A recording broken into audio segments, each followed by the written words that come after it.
Hello, everyone.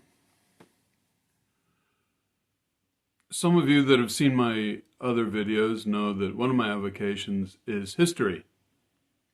And it's a big avocation of mine. I love it. I know most people don't love it. They think it's kind of dry and dusty.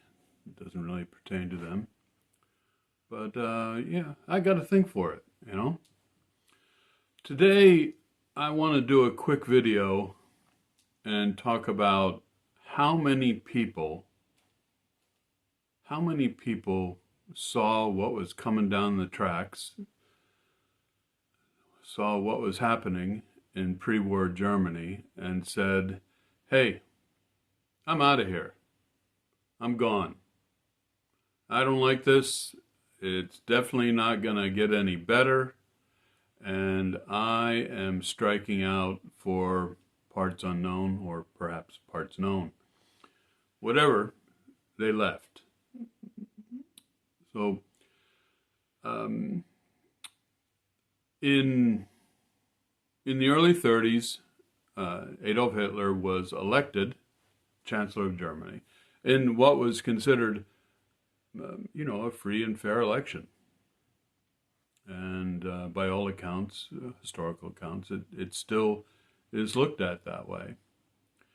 And once he was elected, he and his supporters, sycophants, cheerleaders, apologists, they gradually took over the German government and German society. And it didn't happen quickly, but within, several years, the law became whatever the Nazi Party said was the law, or whatever Adolf Hitler said was the law. And people that didn't agree with the party, well, they were communists or misfits, or they didn't love Germany, so on and so forth. Hitler he was a charismatic individual, and he was able to lie and misrepresent his way to the top. And once he got there, he didn't relinquish power. You have to remember the Germany of the 1920s and 30s was racked by economic turmoil. The mark, the Deutschmark, was worth almost nothing. People would paper their walls with Deutschmark notes. And the German population as a whole was still smarting from their very definite defeat in World War I. They considered this, by and large, most of the population considered this a humiliation, and the post-war terms were also considered to be a gross humiliation to the German people. So these are perfect conditions, economic turmoil, a sour national mood, and in steps this charismatic demagogue, and he says, I'm going to restore the former glory of Germany. No one's going to push us around anymore. We've been stupid. People have been pushing us around, but that's not going to happen when I'm in charge, and just trust me, I have all the answers. I know everything that needs to be done, and I'm the guy to do it. The German said, hey, sounds pretty good. And they basically just gave up, everything they had before in terms of the democratic institutions and the mores that mounted, that rather controlled German society, and they just handed over their lives to the Nazi Party and Adolf Hitler in charge of the Nazi Party. And people might say, well, gosh, yeah, how did that happen? I mean, Germany, geez, I mean, they were very cultured people, you know, intellectuals and artists and technology. I mean, they had a great thing going. Sure, they were down in the dumps there in the 20s and the 30s, early 30s, but I mean, they were a cultured people. How'd that happen? Well, that would take a long time to describe, and it's not that difficult to find on the internet or in an encyclopedia. For those of you that still know what encyclopedias are, I'm not going to go into that, but it happened. It happened. So, how many people got the heck out of Dodge? How many people got out of there before hostilities started in 1939 with the invasion of Poland? How many people got out of there? Well, there's pretty good numbers in terms of the Jewish population from the Holocaust Museum. Pretty good numbers, pretty defined. So there were about 525,000 Jews in Germany and about 191,000 Jews in Austria, which was annexed by Germany in the 30s. For you Sound of Music fans, that's mentioned in the film a few times. So a sizable Jewish population. And in Germany, 282,000 of those Jews, of those 525,000 Jews, 282,000 of them got out of there. They left. Okay?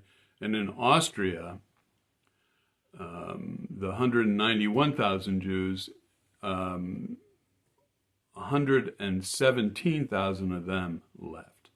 So a massive percentage in Austria, a little over half in Germany. And most of the ones that did leave skewed on the younger side and also were, possessed of skills, technological skills, or they had high academic achievement. Now, Hitler and the Nazis didn't just hate Jews. They didn't like a lot of people. And,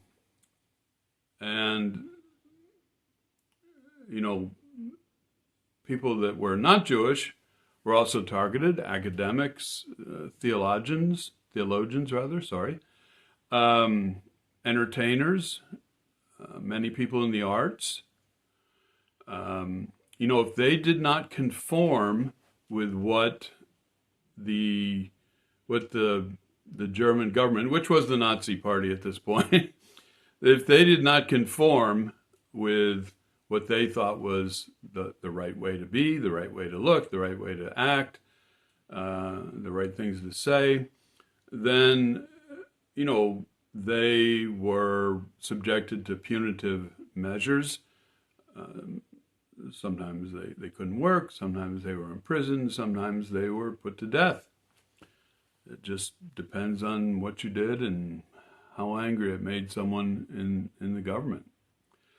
So these numbers are a lot more fuzzy, but it's estimated that anywhere between 150 to 200,000 of these types of individuals also got out of there before all the shooting started, shooting with other countries.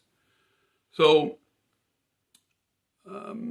they were not persecuted, the same sort of blanket persecution, oppression that the Jews were subjected to, but nonetheless, the Nazi Party made life very difficult for, like I said, theologians, intellectuals, academics, artists of all kinds, whether they were performers or painters or writers, whatever. And so, lots of them left as well.